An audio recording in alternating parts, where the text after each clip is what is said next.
YouTube, it's the goat back with Space Cat, who you can probably see sticking her tail in the way.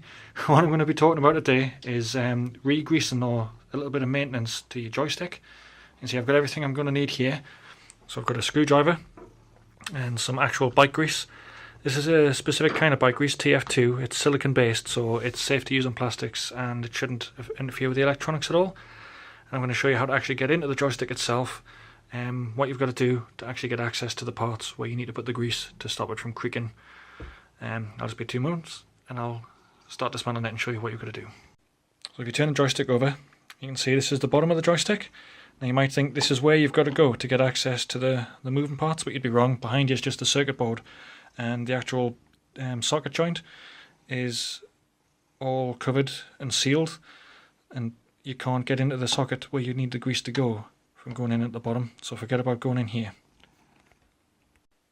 So what you're looking to get access to here is actually underneath this rubber seal.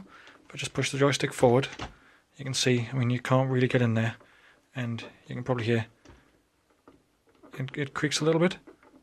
I have actually greased it already at a touch, but it needs a little touch up, so I'm going to get in there and show you how I do it in just a second. So to get into this rubber footwell, you'd actually come around to the side, and you can see there's like these little screw holes here. So I've got a screw hole here, here, there's a couple further down, just underneath this kind of bar here where your hand rests, and there's 2 there. And we've just got to take all these screws out, and that'll dismantle this top part here. And the idea behind getting this top part off is so you can move this rubber seal, get to these screws here, unscrew these, lift the seal up, spray in the grease, and then you should be good to go. And I'll show you what that looks like. So you can see you've actually dismantled this handle, and I've got a hold of it here now. This is still attached by some wires, and you can unscrew these and take them off, but it doesn't really make that much of a difference. I'd like to just move it to the side, leave it as it is attached, and just move these little boxes out of the way, and then I can get access to these screws, and now I can get the rubber seal off. And whilst we're looking at the dismantled shaft of the joystick, one important thing to point out is this spring.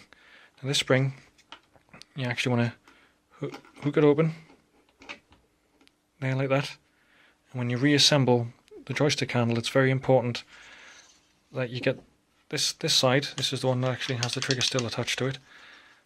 There's in here, you can see just at the bottom there's like these 2 bits here, and inside there's like a little 2 poles. They want to go in between the 2 metal prongs here, and that'll actually make sure that you get the twist motion back on the joystick, so that controls the twist, bringing it back to the steady axis. Otherwise, if you don't get that spring right, when you reassemble the whole joystick, you'll find that you can just twist it however you want, and it's loose and it's all over the place, and that's not what you want. You want to make sure you get that dead right. And so you can see now I've actually unscrewed all the screws around here, and then these just lift off, and just loop them over there, just tucking them away a little bit.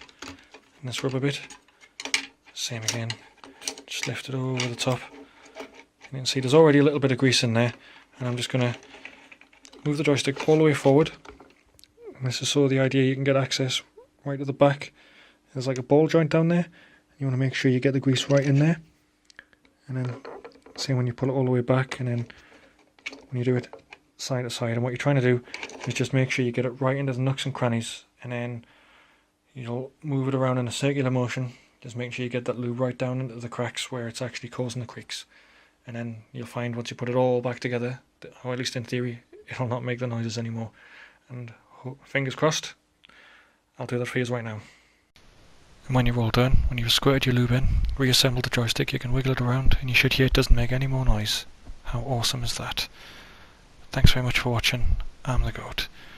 And I don't know where Space Cat is, but I'm sure if she was here, she would say goodbye and thank you.